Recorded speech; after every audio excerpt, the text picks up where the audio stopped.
Saturday family appointment with El Shaddai. At ang ating healing password ay ang letter pa rin, word pa rin ng prayer. We are on the last letter, which is letter R.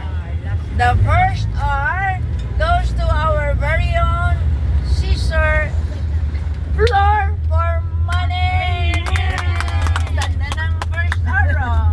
First R, rejoice. Tutok yan, ah. Pag mo itutok. Sakit sa mga. Ayun. Ganun. Rejoice. Ang kanta, rejoice in the Lord always. Ang kumanta, gospel choir, ang sharer, si Sister Hermie Mendoza. Yay! And the second R goes to our very own sister Arlen Beautiful Cruz. Hallelujah, glory to God. Single blessed. Second R stands for request. Unspoken request. Sharer, Sister Carlita Mojica. Ang kumanta, Brother Marlon Saed. Ang diba sabi ko sa'yo si brother sa Ano Marlon? ba ngayon ang asawa ni, ano, yung kumuling kumanta? Asawa ni, Dario. Pangalan? Jocelyn. Yun, Jocelyn, yes. And the third R goes to our very own sister Sally Maarde, the strong woman. Third R stands for receive. Ang kanta, as in you will receive. Sharer, Brother Jake Mendoza. Ang kumanta, gospel choir na si Sister Werlyn Dorado. Yay! Perfect. Perfect! Tumayo kami doon. And the fourth R goes to our very own brother Rolly Pogi Llorera. Yay! Fourth R, reason, ang sharer ay si Dorita Cipriano. Oh, bye-bye, boyfriend. Ang kanta, You Are the Reason I Live. Yay! The reason I'll leave. Okay, so bago tayo pumunta sa kay Amazing, sa closing, kunting recap lang ng konting homily ni Father Sunny De Claro kay ganda, di ba? Yung repent, nagsisi. O sige, una kong tatawagin ang ating valedictorian and highest honors. Diyan dalawa yan eh, highest honors yan dalawa. Sister Flor and Sister Arlene. First honor and second honor. Summa cum laude.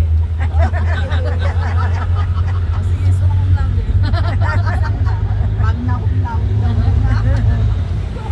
Ang una,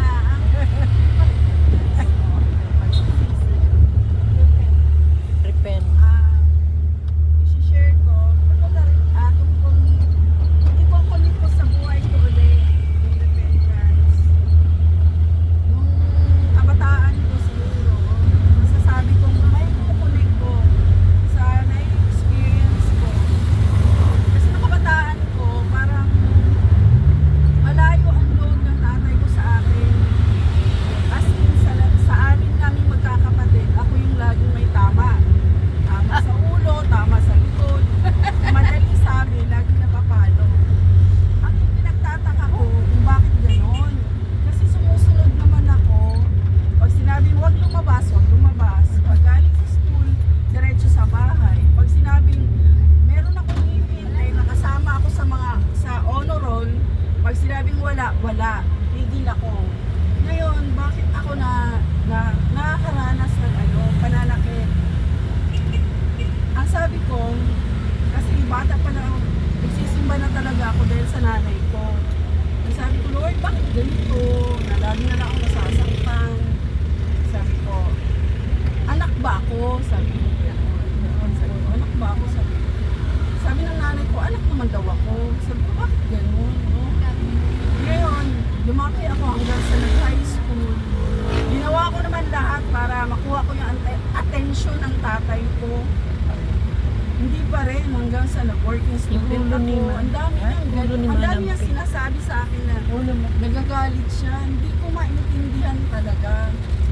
Tapos, hanggang sa nagtanim ako ng galit, sabi ko, pagtanda ng tatay ko, pasensyahan na lang, hindi ko talaga siya tutulungan.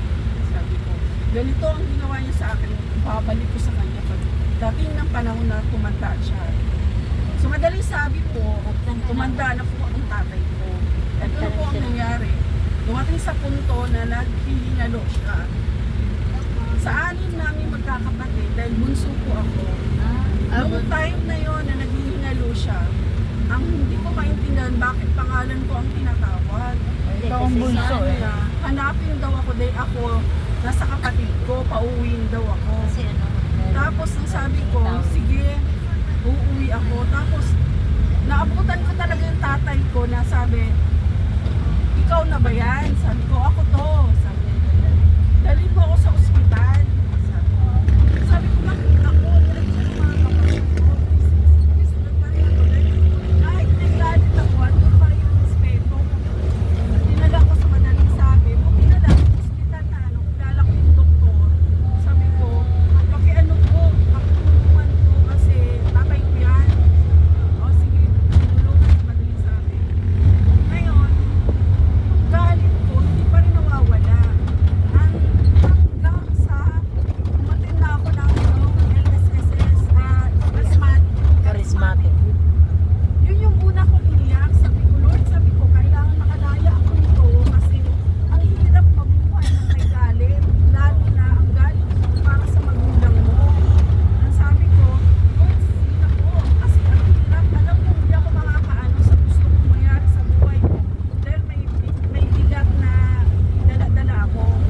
So sabi ko, kaya lang yung charismatic sa amin, seasonal lang, hindi laging merong ganun. Until one day, yung kaibigan ko, sabi niya, punta ka Maynila kasi ang daming trabaho dito. Sabi ko, sige. Pero sabi niya, meron ako ipakilala sa'yo. Sabi ko, ano yun? Di ba charismatic ka? Sabi ko, oo. Sabi niya, sige, matutuwa ka. Nung dumating ako ng Maynila, ng Cavite, sabi niya, tara atin tayo. Sabi ko, saan ba? Sabi niya, charismatic to. Sabi niya, alam niyo, nung una akong umating, grabe, sabi ko, ang lahat ng luha ko nilalabas ko kasi sinalubong agad ako ng himala. Kasi nung panahon na yon, si Brother Dante ang nagtulong sa Cavite, sabi niya. saan? Sa Cavite po. Sa sa Rosario. Ngayon, sabi niya, ngayon diba, ano yun, tanda ko po, May talaga yun. So ano yun, yung summer, sabi niya, pag gusto ng Lord na gagawin niya, sabi niya. Ngayon, napakainit, pero kung gusto niya, pauulanin niya to. Una akong na-encounter ang himala ng Lord. Sabi ko, totoo nga talaga, na talagang sinasabi ng kaibigan ko, na mapaghimala si El Shaddai. Sabi ko, alam nyo, talagang gumulong ako sa iyak talaga nun.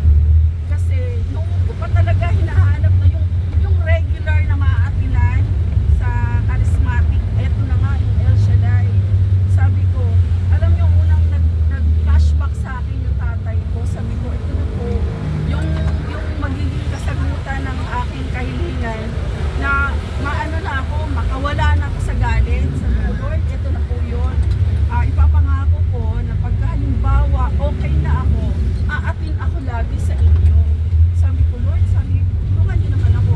Tapos nung bago-bago pa lang sa gawain, naalala niyo yung sabi ni Brother Mike na lahat ng naninigarilyo, itapon niyo sa harapan. Oo. Nandun ako noon. Yun yung Sa Luneta. PHCC. Luneta, Luneta. Tapos, nag-flashback na naman ulit. Yung tatay ko kasi, ang problema ko sa tatay ko, yung paninigarilyo. Then, sabi ko, hala, gagawin ko kaya yan? Sabi ko gano'n. Hanggang sa nagbakasyon uli ako sa amin, sabi ko, tama din naman, talagang himala ng Diyos. Talagang nagpakilala siya sa akin. Sabi niya, sabi ng tatay ko, halika nga, bilhan mo ko ng sigarilyo isa lang. Sabi gano'n. Sabi ko, ito na yun, talagang ginaguide ako ni Lord. Sabi ko, ito, mapapakita ko talaga na buhay ang Diyos.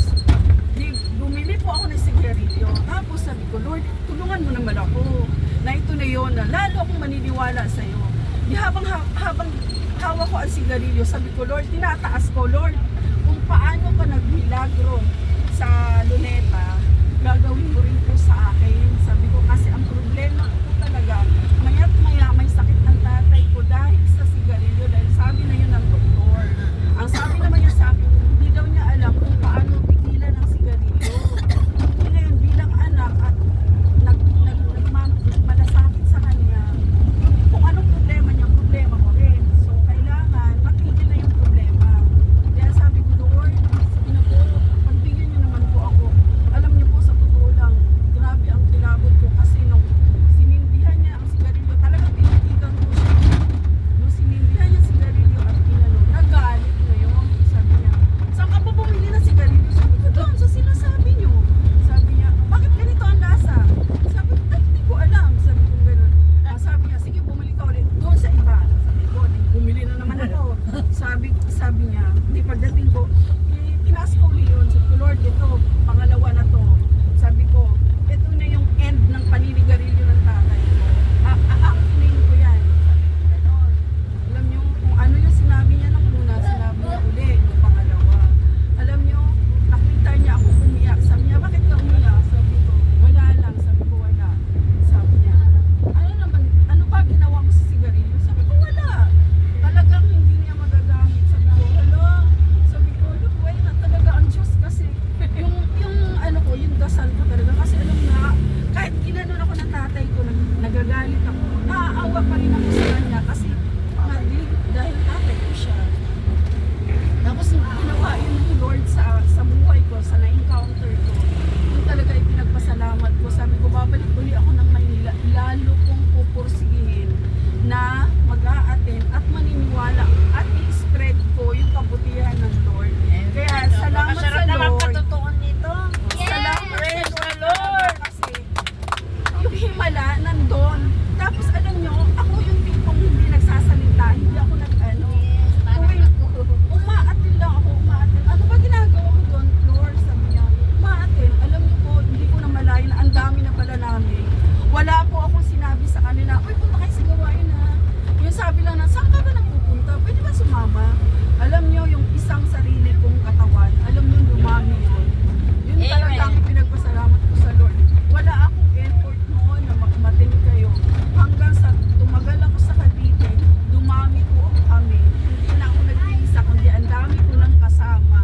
Praise Yung the grace Lord. ng To Lord God be the highest ko. glory. Manifest siya sa buhay ko. Kaya naging bakit ka sa kanya. Yes, amen. Kaya sa lahat nakikinig, i-recommend ko sa third floor na patutuon dyan sa stage sa Sabado. Yes, I will recommend to Brother Ray. Bravo. Yes! Learn. Sasamahan ka namin pag magpalista. Yes. Yes, i-recommend natin yung ganda eh. Parang preacher, galit na galit ang tatay. Gano'n. Sa kanya sinasaktan, di ba? Ilaw mo. Ilaw ka na din. Oh, next. Third. Ang sarap makinig. Tayo na bi-bless. Eh, how about yung iba, di ba? Bless na bless. Regarding naman dun sa homily ni Father, tungkol nga dun sa puno ng igos. Tsaka kasi nga sabi niya nakafocus lang daw dun sa bunga. Kaya nung 3 years na pabalik-balik siya, wala siyang nakitang bunga. Gusto na niyang putulin. So, yun naman tagapag-alaga, ayaw niya kasi gusto niya na bigyan pa ng chance. So, parang ganun din sa buhay natin na lahat ng tao binibigyan ni Lord ng chance para pagbalik loob. Kasi yun yung panahon ngayon ng ng Quaresma, yun yung pinakasentro ng Quaresma, yung paano tayo magbabalik loob kasi sa araw-araw naman ng buhay natin, talaga namang lagi tayong nadadapa, marami tayong kasalanan, pero by the grace of God na bibigyan tayo ng kapatawaran, kaya siguro yung focus ng ngayong Quaresma, yung paano tayo magbabalik loob sa Panginoon sa pamamagitan ng kagayan na sinasabi niya na magkumpisal. So, yun yung pinakamalaking bagay siguro bilang mananampalataya kasi sa araw-araw ng buhay naman talaga natin kahit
andyan ang inumin mo, hindi ka pa umiinom, upo pa ng upo.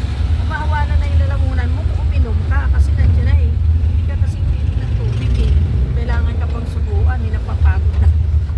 Nakahiga kasi ako. Kaya hinihingi ko lagi sa Panginoon na the fruit of the Holy Spirit na bibigyan niya ako ng pagkalog niya sa puso ko ang bunga ng Holy Spirit na ang kagalakan ng pag-ibig, kabutihan, kabaitan, pagtsatsaga, kainahunan, kababangdog, at pagtingin Bunga sa ng sarili. Espiritu yun. Opo. The fruit. Fruit of the Holy Spirit. Yan ang lagi kong hinihingi. Dahil siguro sa pagod ko, sakit ang tuhod ko, paru-parito, hihiga na ako, kumakain sa tinitingnan ko. Hindi ako makatulog kasi upo na upo. Inumin mo yung tubig mo, nandiyan sa tabi mo. Yan o. Para wala lang naririnig. Pero pag bumangon ako, painumin ko, susubuan ko. Ayun, ito ka ba naman? Para ka namang bata na walang isip. Ayan. Kaya paminsan yan, talaga ang hamon sa akin na talaga hinuhubog ako talaga parang hanggang ngayon ng Panginoon sa pamamagitan ng asawa ko. Mabigat na cross pero talaga nakakayanan ko naman. Yan ang ano ko ngayon sa buhay na gusto kong mapagtagumpayan din. Nagbibigay ko na Amen. lahat sa Panginoon. Salamat sa Diyos. Pagpipigil sa sarili, yan ang ano, yan. No? Yan ang dadagdag ko, Sister Beth. Hihi ako ng hihi kanina eh. Kanina. Oh, yun ang napakaganda kasi sabi nga si Starling kanina, ang ating sa Lenten season, yung talaga yung pinaka ano is magsisi. Yan ang sacrament of reconciliation na punong-puno ng pag-ibig ng Diyos, pagmamahal. Kasi lagi tayo binibigyan ng chance ng God para tayo magsisi. So, sa mga kumpisalang bayan, ngayon nga kumpisalan ng bayan ng Taytay, kaya tuwa-tuwa si Father Sunny kasi ang daming nangumpisal, di ba? Kasi yan talaga sa ating, yan ang pinaka ano ng ating Lenten season. At hindi lang Lenten season tayo dapat di ba, sa pagsisisi. In every day of our life, kailangan natin yon ang pagsisisi. Kasi sign of humility na talaga natin nasa atin na para na ma-achieve natin ang buhay na walang